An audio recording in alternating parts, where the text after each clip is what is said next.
오늘 하나님께서 함께 모여 예배하시는 우리 모든 성도 여러분들과 또 우리 하늘의교회 가운데 놀라우신 은총과 복을 부어주시기를 예수님의 이름으로 축복합니다. 우리 옆 사람과 함께 인사하겠습니다. 당신은 나의 형제입니다. 당신은 나의 자매입니다. 당신은 나의 가족입니다. 같이 함께 주변 분들과 함께 인사하실까요?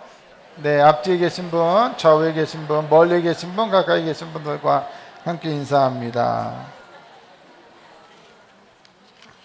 오늘 설교 제목은 시온, 거기에서 낫다입니다. 여러분들 모두 가족 없이 태어난 사람도 없고 가족 없이 살아가는 사람도 없습니다. 저 역시도 우리 가정에서 태어났고 지금도 가족과 함께 지내고 있습니다. 제가 태어난 가정, 제가 지금 이룬 가정 말고 제가 태어난 가정을 생각할 때 늘 신비하게 생각하는 것 중에 하나가 뭐냐, 저에게는 위로 형이 하나 있고 아래로 여동생이 하나 있습니다. 3남매입니다.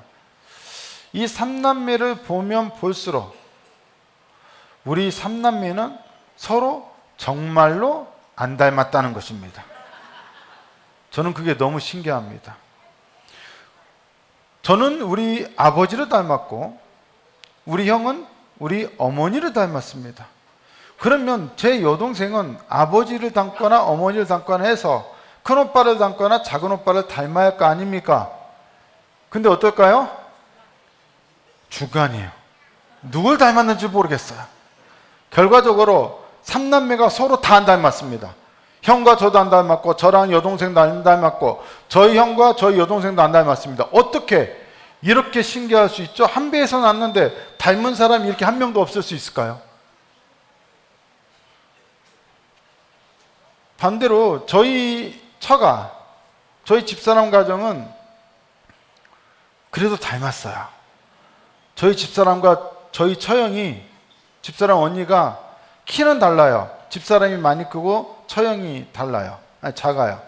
키는 작은데 생김 이미지가 확실히 언니와 동생이 닮았어요.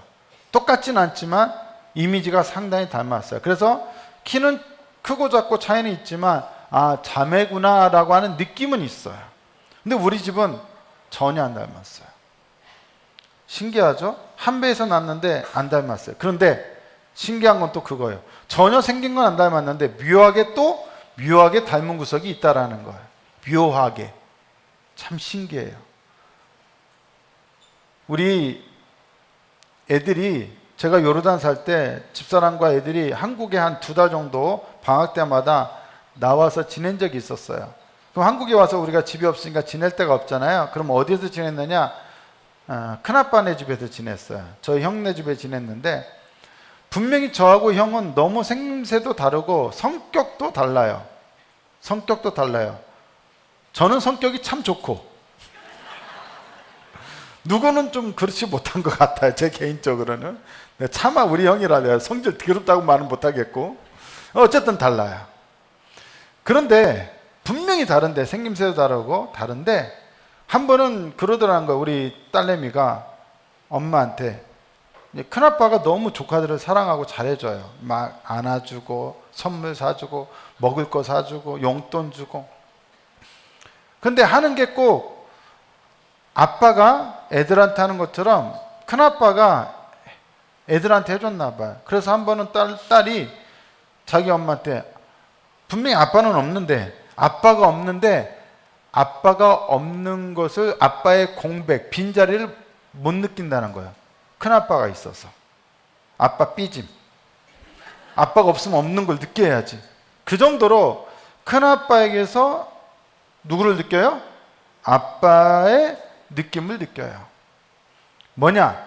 묘하게, 분명히 생김새, 성격 다 다른데 묘하게 닮은 구석이 있다는 것. 이게 가족이에요. 한 배에서 났다라는 것, 한 가족으로 살아간다는 것은 이런 유전자의 힘이 있고 비밀이 있는 것은 분명합니다.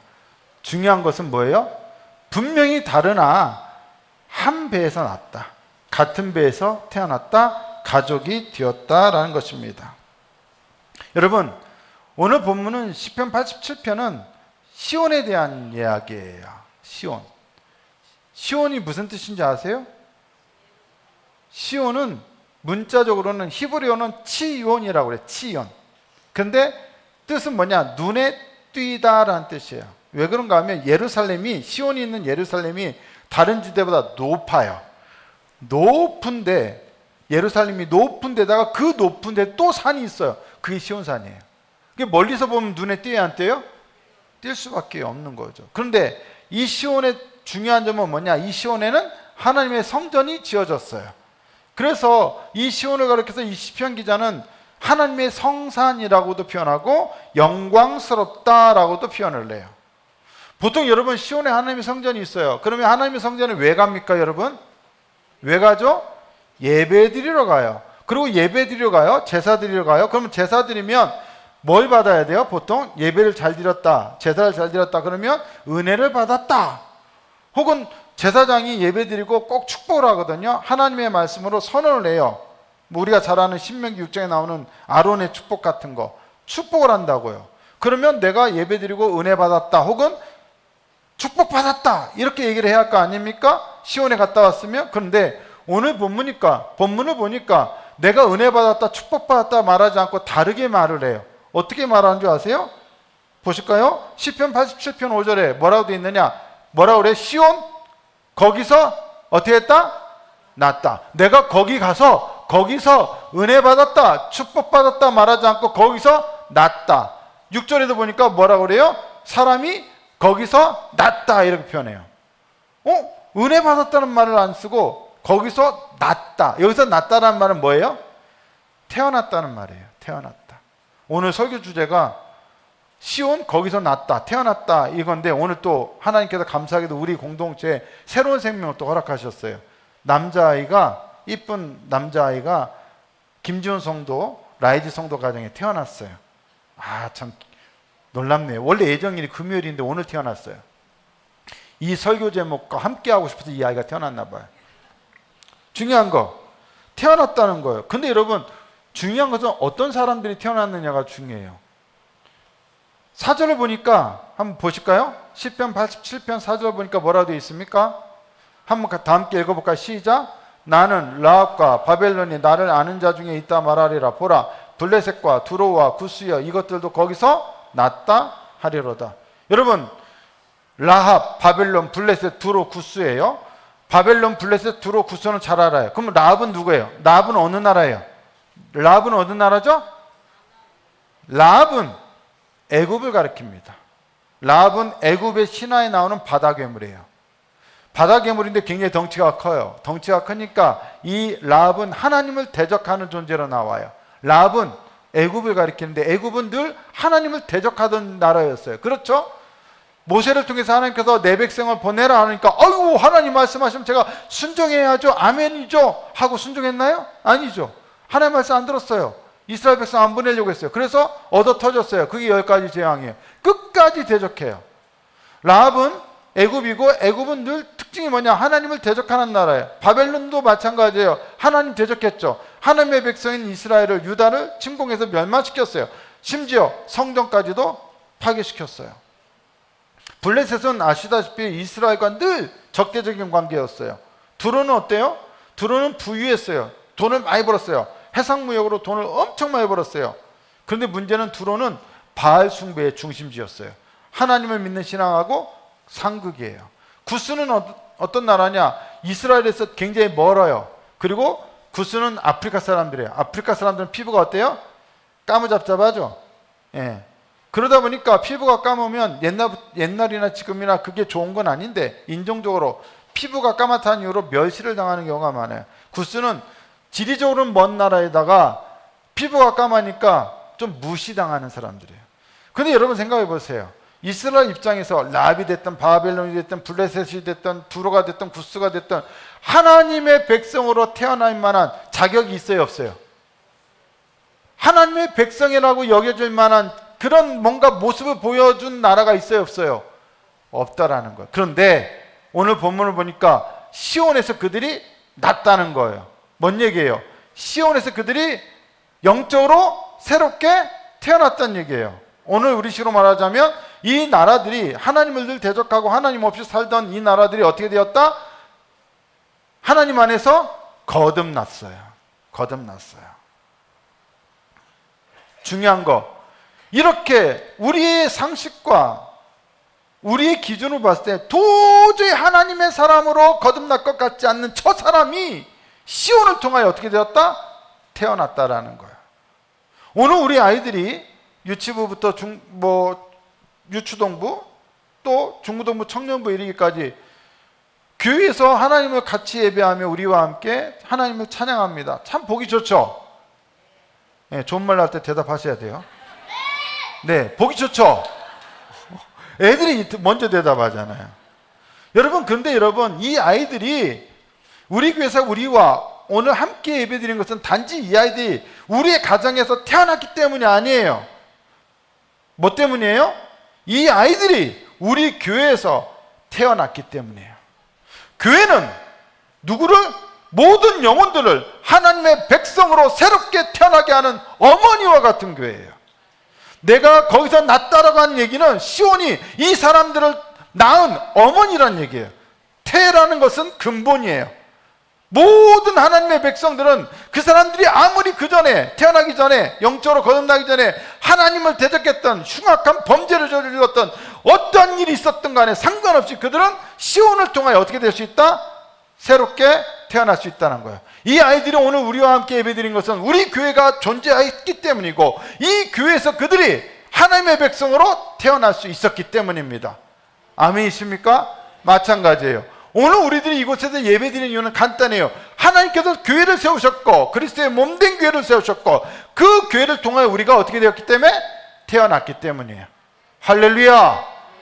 교회는 누구라도 이와 같이 거듭나는 곳이고 하나님을 만나는 곳이고 그리하여 아무리 그 전에 하나님 없이 살았다 할지라도 이제는 우리와 함께 하나님을 예배하게 만드는 곳이에요. 영적인 의미의 어머니예요. 어머니. 할렐루야. 초대교회 교부 중에 키프리아누스라고 하는 교부가 있습니다. 아프리카 카르타고의 주교였는데 이분이 뭐라고 말했냐? 한번 두 번째 단락 한번 읽어보실까요? 시작. 교회를 어머니로 모시지 않는 자는 하나님을 아버지로 모실 수 없다. 이렇게 말을 했어요. 아주 유명한 말이에요. 그래서 이 말의 뜻은 뭐냐? 교회밖에는 구원이 없다라는 의미로 해석이 돼요. 그런데 이 키프리아누스가 했던 표현 중에 우리가 주목해서 봐야 할 게 뭐냐? 교회를 뭐라고 표현했다? 어머니라고 표현했다. 오늘 시편 87편에서 시온이 마치 모든 민족의 어머니라고 묘사하는 것처럼 오늘날 교회는 모든 믿는 자의 뭐다? 어머니다. 그래서 아이들도 태어나고 중고등부도 태어나고 우리 장년부도 태어나고 함께 태어나서 주님 앞에 거듭나서 하나님을 예배하는 곳이 되었다는 것입니다. 중요한 거, 우리는 서로 너무 달라요. 아까 저희 삼남매가 다르는 것처럼 그 이상으로 우리는 달라요. 직장도 다르고 하는 일도 다르고 생김새도 다르고 출신 지역도 다르고 모든 게 다 달라요. 성격도 달라요. 나는 성격 참 좋은데 왜 저 사람 저렇게 성격이 안 좋을까? 그런 사람, 생각 드는 사람 있어요, 없어요? 왜 대답을 못하죠? 네, 있어요. 그런데 중요한 건 뭐예요? 분명히 나랑 다른데 우리에게는 닮은 구석이 있어요. 왜요?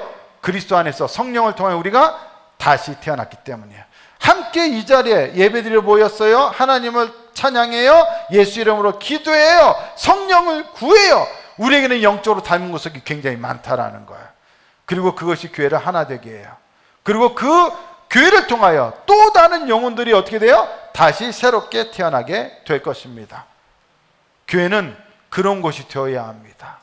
늘 많은 새로운 사람들이 다시 태어나게 되는 것, 그것이 바로 교회의 존재 이유입니다.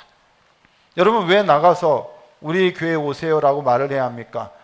하나님은 이 교회를 통하여 또 다른 사람들이 태어날 수 있도록 우리를 이곳에 세워주셨기 때문입니다.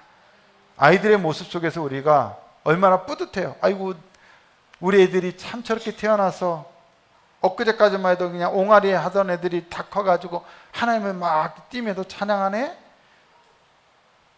언제 저렇게 애들이 자라가지고 하나님을 찬양했을까? 우리는 그 아이들을 보면서 참 뿌듯해요. 부모가 자식을 보면 참 뿌듯해요. 우리 애들도 이제 막 컸어요. 우리 아들은 저보다 더 크고 우리 딸은 지 엄마보다 커요. 저가 얼마 전까지도 우리 집 넘버원이었어요. 근데 이제 넘버2가 됐어요. 뭐에 대해서 넘버2가 됐을까요? 키? 예, 맞아요. 키 넘버2 됐어요. 근데 그것뿐일까요? 몸무게도 넘버2예요. 얼마 전까지도 제가 제일 많이 나갔는데 이제는 아들한테 밀려요. 몸무게도 밀려요. 근데 그 큰 애들을 보면 너무 뿌듯해요. 얼마 전까지도 품 안에서 있던 아이들인데 다 자라가지고 장성한 아이가 돼가지고 뿌듯해요. 부모가 자녀의 그런 자란 모습을, 성장한 모습을 보고 장성한 모습을 보고 뿌듯해하는 것처럼 하나님께서 우리를 보고 어떻게 생각하실까요? 뿌듯하시다고요. 야, 한누리교를 세웠더니 한누리교를 통해서 저 아이들이 태어났구나. 저 아이들이 내 앞에서 춤추며 찬양하는구나. 한누리교를 세웠더니 저 영혼들이 변화되었구나. 한누리교를 세웠더니 저 영혼이 장로가 되고 안수집사가 되고 권사가 되고 집사가 되고 성도가 되어 한누리교에서 함께 예배하고 있구나. 내가 너무 뿌듯해. 내가 너무 뿌듯해. 그런 마음 드시지 않을까요? 할렐루야. 아멘. 오늘 우리는 그렇게 해서 함께 가족이 되었고 어머니인 교회 안에서 함께 태어나 하나님을 찬양하는 사람들이 되었습니다. 이곳에서 우리는 또 다른 기쁨을 누릴 겁니다. 하나님의 치유와 회복과 은총과 놀라운 은혜를 누릴 것입니다. 앞으로 이 교회를 통해 그런 역사들이 일어날 것입니다. 믿으십시오. 그리고 우리 외에도 저 영혼, 교회 바깥에 있는 사람들, 구원받지 못할 사람들, 그들도 우리 교회에 와야 태어날 수 있다는 사실을 믿으십시오. 그렇다면 뭘 해야 합니까? 우리 교회 가자. 교회 한번 갑시다. 그 말하기 전에 여러분 뭐 해야 돼요? 그 영혼을 푹 기도해야 돼요. 그리고 와서 권면하셔야 돼요. 그래야 아까 영상에서도 보셨지만 내가 그때는 그게 대단한 건지 몰랐는데 그 친구 유치부 때 그 친구가 나한테 교회 가자고 하지 않았으면 내 인생이 어떻게 됐을까요? 라는 고백을 듣잖아요. 옆집 아저씨가 나한테 교회 가자고 하지 않았으면 어땠을까요? 아니 당신은 믿으면 잘 믿을 것 같아. 예수 믿자고 할 때 아우 나 싫어요 했던 그 아줌마가 교회 안 왔으면 어떻게 됐을까요? 근데 왔잖아요. 변화되었잖아요. 오늘 우리들도 변화되고 있습니다. 하나님께서 오늘 이 자리에 있게 하신 것은 놀라운 은총입니다. 이제 앞으로 우리 교회를 통하여 그런 더욱더 놀라운 은총과 축복의 역사가 우리 아이들로부터 유치부, 유초동부, 중고동부, 청년부 그리고 청년부 나아가 우리 교회 바깥의 영혼들까지도 그런 축복을 누리게 될 줄로 믿습니다.